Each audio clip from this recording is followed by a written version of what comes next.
वरी महिरबानी सभ खां पहिरियां इहो त सिंधी सद जे दोस्तनि जो शुक्रगुज़ार आहियूं जिन असांखे यादि कयो मदू कयो ऐं हेॾे इम्पोर्टेंट सेशन में असांखे वेहण जो ऐं ॻाल्हाइण जो ऐं दोस्तनि सां हम कलाम थियण जो मौक़ो अता कयो। इन खां वधीक कंहिं बि वतन जी माण्हुनि जी पंहिंजे वतन सां पंहिंजी धरती सां कमिटमेंट नथी मापे सघे जो तव्हां हिकु सकाफ़ती ईद ऐं ख़ुशियुनि खे बि पंहिंजे वतन जे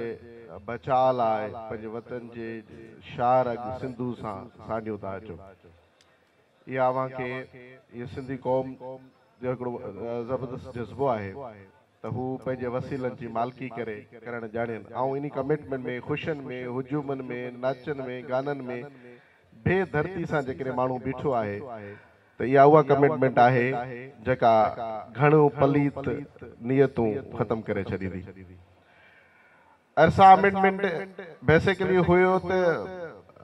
शुरूआत त थी पंहिंजो इंटीरियम गवर्नमेंट जे तरफ़ां 2024 जी जेका अमेंडमेंट आहे इंटीरियम गवर्नमेंट पेश कई पर उनखे इंटीरियम गवर्नमेंट जे प्रेसिडेंट डॉक्टर अलवी रिफ्यूज़ कयो। अॻिते हली करे सो कॉल्ड जमहूरी गवर्नमेंट उन खे पास कयो। इरसा अमेंडमेंट में सभ खां वॾो असां सां जेको वेदन थियो आहे उहो इहो थियो आहे त हिकु पासे जेके 6 कैनाल उन मां कुझु कैनाल्स त उहे हुयूं जेके मुशरफ जे दौर में ठही चुकियूं आहिनि तयारु थी चुकियूं आहिनि ऐं प्रोसेस में आहिनि ऐं ॿियो जेको थर ग्रेटर ऐं सिमालर प्रोजेक्ट जो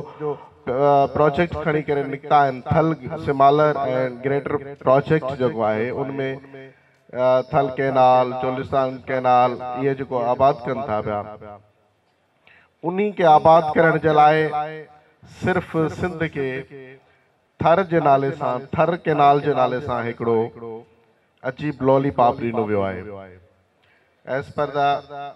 एंटाइटलमेंट इन इरिगेशन थर जेको असांजो कैनाल निकिरंदो बदकिस्मती सां इहो आहे उन कैनाल मां निकिरंदो जेको रेणी कैनाल ख़ुदि इंटाइटल ई न आहे तूं पंहिंजे शहर जो पाणी वठी सघे। रेणी कैनाल सिर्फ़ु बारानी मौसम में ऐं इलाइक़नि में उनखे जॾहिं बूड जी सूरताल थींदी उन में सिर्फ़ु उनखे पाणी मिलंदो पाणी जी घणाई हूंदी उन टाइम पाणी मिलंदो ऐं उन मां उहो थर कैनाल निकिरंदी। हाणे सिर्फ़ु असांखे इहो लॉलीपॉप ॾिनो वियो आहे त बाबा थर कैनाल थर आबाद कंदासीं ऐं इन्ही पस मंज़र में जेको माना टेक्निकल बेसिस ते असांजी उहा ॻाल्हि ठहे बि कान थी पर उन जी भेट में जेके बदख्वार नियतूं आहिनि उहे इहे आहिनि त सिंध जो पाणी वधि खां वधि थल ऐं चोलिस्तान जे इलाइक़नि में ॾिनो वञे त जीअं सिंधी माण्हू फुड़े फुड़े जे लाइ बि परेशान थियनि। साईं असां तव्हां खां रेनी कैनाल जे बारे में पुछंदासीं त रेनी कैनाल जी लोकेशन या उन हवाले सां इहो किथे क़ाइमु आहे किथे आहे असांखे का ख़बर न आहे इन ते तव्हां रोशनी विझो। रेनी कैनाल हिकिड़ो वॾो प्रोजेक्ट जेको गुड्डू खां मथे पंहिंजो वारियासी इलाइक़े ॾे कमू शायदि खां मथे हले थो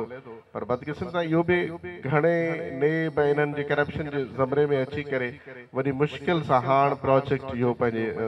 पहुतो आहे पर असल में हक़ीक़तन इहो आहे त उन जेका उतां जी ग्राउंड रियलिटी आहे त हू हुन कैनाल खे बि सिर्फ़ु चंद ॾींहंनि जे लाइ उन में पाणी छॾियो वेंदो आहे त जीअं कुझु मख़सूस शिकार गाहूं आबाद थियनि छो त हुन में रहीमयार ख़ान जो रिणपट जो इलाइक़ो मथियो लॻे थो पियो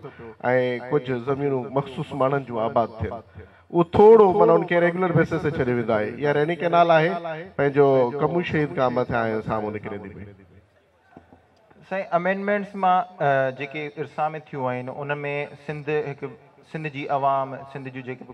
पार्टियूं आहिनि कॉम्प्रेस पार्टी हुजे या एग्रीकल्चर फोरम हुजनि उन्हनि सभिनि भरपूर रिएक्शन ऐं रेजिस्टेंस ॾिनो आहे ऐं तव्हां उनखे कीअं था ॾिसो त छा अमेंडमेंट्स खे असां कहिड़े प्लेटफॉर्म ते चैलेंज करे सघूं था त जीअं अॻियां हली अहिड़ा के बि ऑर्डिनेंस वरी सिंध खे या सिंधी माण्हुनि खे फेस न करणा पवनि। अदा ॾिसो हाणे असां वटि इहो थियो आहे त जिन ज़ख़्म ॾिना आहिनि से बि तबीब थिया आहिनि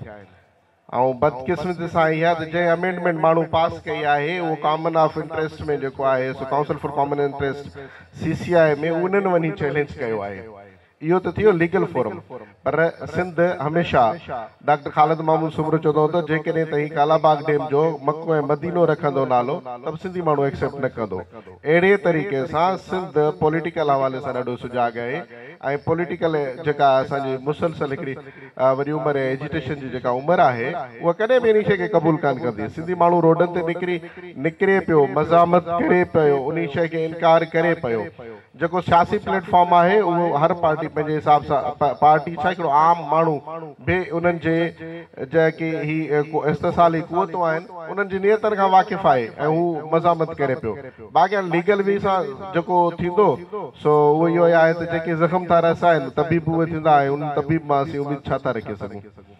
एनीवे इहो फोरम बि अडॉप्ट करणु खपे।